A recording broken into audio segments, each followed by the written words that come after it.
During the 2008-2009 program year, Vanessa Troiano was a U.S. teaching assistant in Vienna. Now she is an art educator and PhD candidate in art history at the Graduate Center, City University of New York. In an interview with us, Vanessa shared her USTA experience and talked about how being part of the Fulbright Austria community has shaped her career as an academic art historian.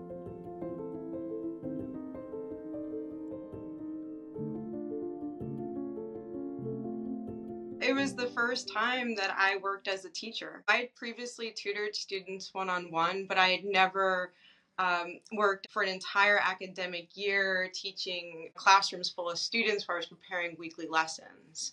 I taught at two business schools in Vienna. One was the Vienna Business School in Floridsdorf, and another was also a Handels Academy, Handelsschule in Hietzing.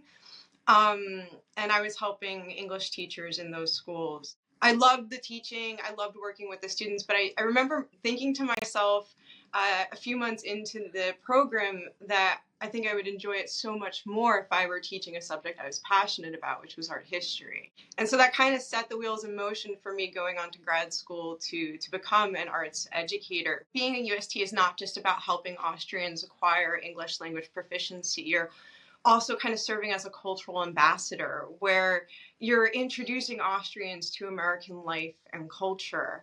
Those were the lessons that I enjoyed the most, the lessons where I was having these dialogues with my students about the differences and similarities between life in Austria and life in the United States. And also just the cultural context. And that's part of what I do as an art historian. When I analyze works of art with my students, we consider the cultural context in which the works were made.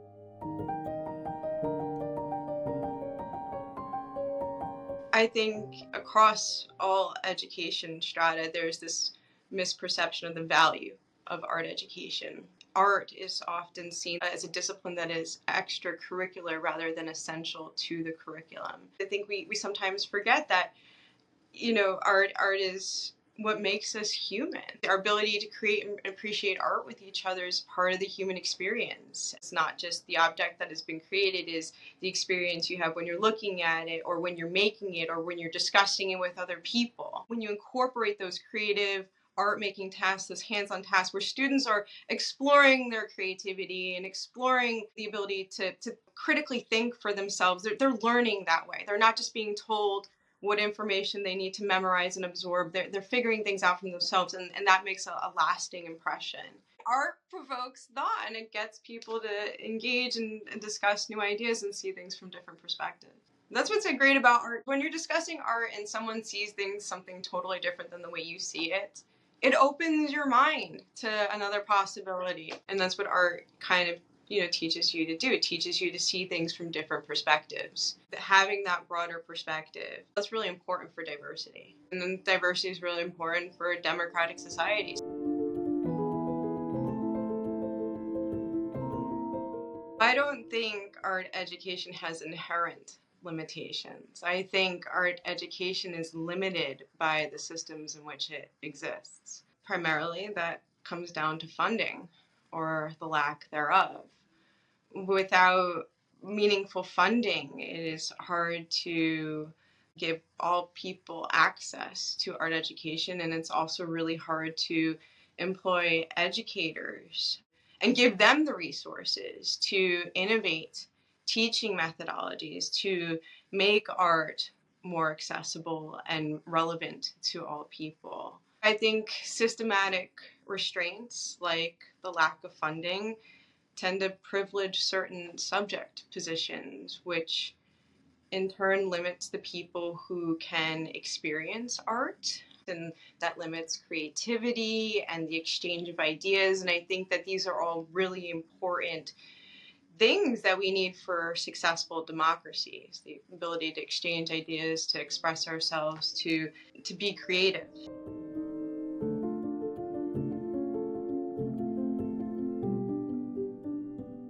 When I teach graduate students, I know that they want careers in the arts, so I'm hoping to furnish them with the skills to have successful careers in the arts. My undergraduates at the City University of New York, where most of them are not going to be artists or art historians, and as part of their liberal arts education, I'm hoping to give them more practical skills and general knowledge that they can apply to all aspects of their lives. With art history, visual literacy is really important. The ability to understand how meaning and information is conveyed visually. I think we're communicating more visually than we ever have before in human history with the internet, with social media. Visual literacy is a skill that is just as imperative as reading and writing skills. I think it's really important to teach students how to critically engage with visual information. You can do that. Art is the best way of doing it.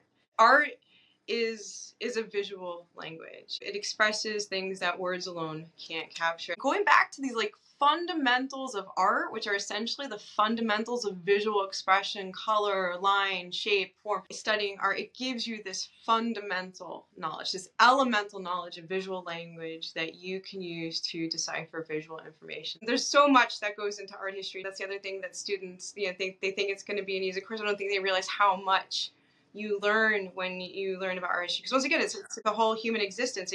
You politics, philosophy, economics. There's a lot that you can unpack when you're studying works of art.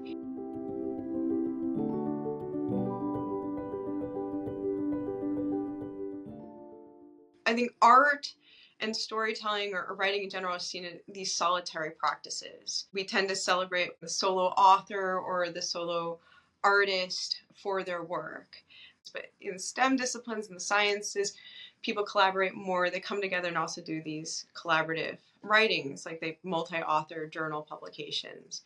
What I do is collaborative writing assignments in my art history classrooms. I have my students work together. This is not traditional for art history. When students go into the real world and have their jobs, they're going to be expected to work in teams. They're going to be expected to collaborate with each other. So it's this idea of giving them this very practical, useful experience in an art history, classroom, so that it makes the discipline, relevant to their lives and to their careers. One of the things I tell my students too is that story is a critical part of art history.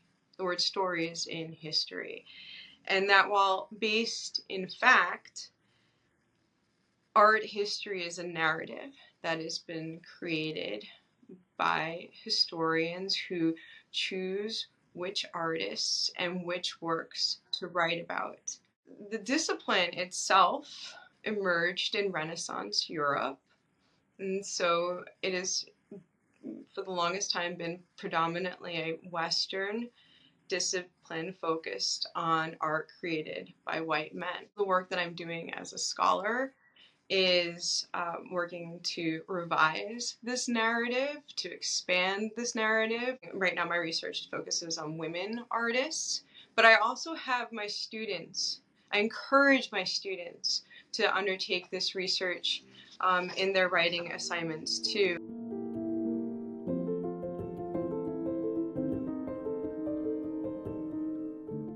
I connected with Roberta Meyerhofer and Nicole Herring through Fulbright Austria, through the alumni events, or specifically one of the events that they organized last year in New York City. I met Roberta.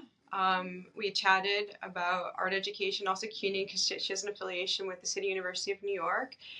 And a couple months later, I get this email from her inviting me to give a keynote speech. And I was thrilled. I was over the moon. And she put me in contact with Therese Hinterleitner, who is the director of the Kinderkunstschule in Styria. I also participated in the academic conference portion where you had these educators come from different countries, a few of us from across the Atlantic, talking about what we do in our teaching practices.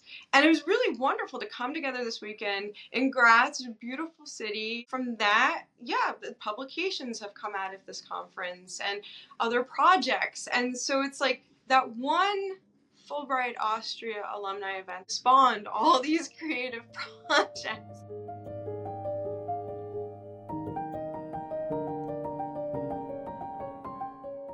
Maybe it's just me because I really love my Fulbright Austria experience, and I also love Austria. I get really excited when I connect with other people who have had this Fulbright Austria experience. But also just in the Fulbright community in general. So, years ago too, I volunteered for the New York Fulbright Association chapter.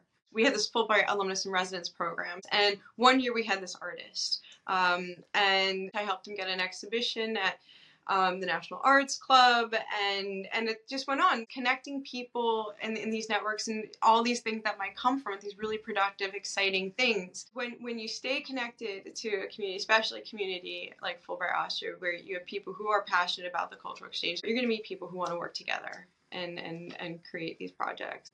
I owe a lot of how my life is shaped and what I'm doing because of that experience with the USTA program in Austria. These lifelong connections and the projects that have come out of it, the way it's shaped my thinking, my teaching, it has, had a profound impact on my life. I'm not sure I'd be doing what I'm doing today if it were not for that experience that I had teaching with with the Fulbright Austria program.